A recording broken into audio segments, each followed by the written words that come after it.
89.1.50.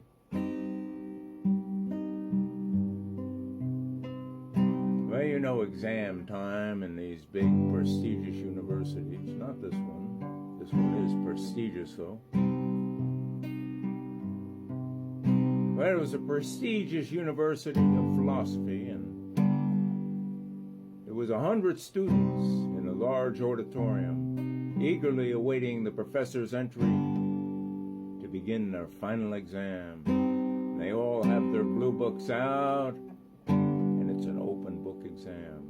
And the professor enters, and without saying a word, puts a chair on top of the podium, then announces, he says, using everything you know about philosophy, I want you to write an essay proving to me that this chair does not exist. Well, 99 of the students began writing furiously, all except one guy sitting in the far back. And he jotted something down, turns it in, and he's gone in less than a minute. Well, a week passes, and all the students gather outside on the bulletin board to view their grades. And looking up at the poster, they're in utter horror. Every one of them has failed the course, except one guy. The students gather around him and ask him anxiously how he proved that the chair did not exist. His reply, what chair?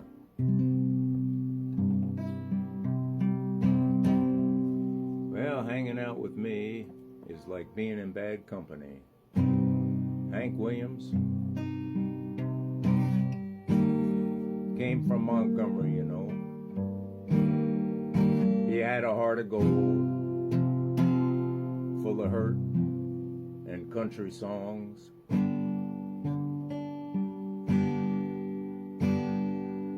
Well, you know, old Hank, he did things differently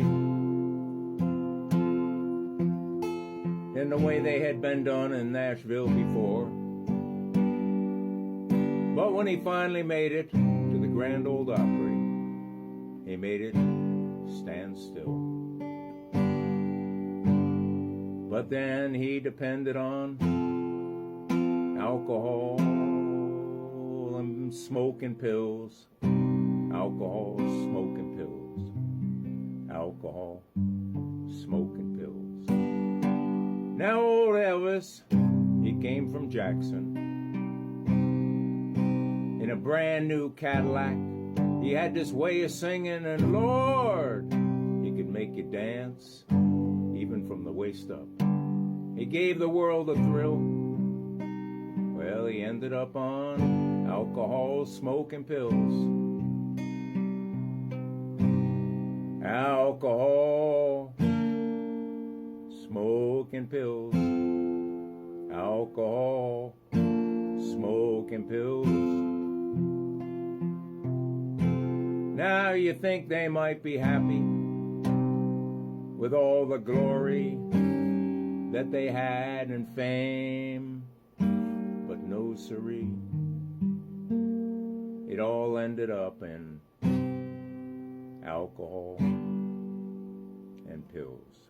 Now Janis Joplin, she was wild and reckless. What a reckless, wild thing. Oh, she stole my heart. And then there was Graham Parsons, and Lord, lordy, lordy, there was Jimi Hendrix. And the story goes on just the same, and I guess it always will. They ended up on alcohol and smoking pills. Sometimes it just doesn't make any sense. Or maybe they'll wake up one day, or maybe it'll be a heart attack, or, well, they just don't say. Yeah, but they pulled poor old Hank Williams out of that Cadillac, Coupe de Ville, because he ended up on alcohol and pills. They ended up on alcohol, smoking pills. There is a moral to this story, for which I am not really sure.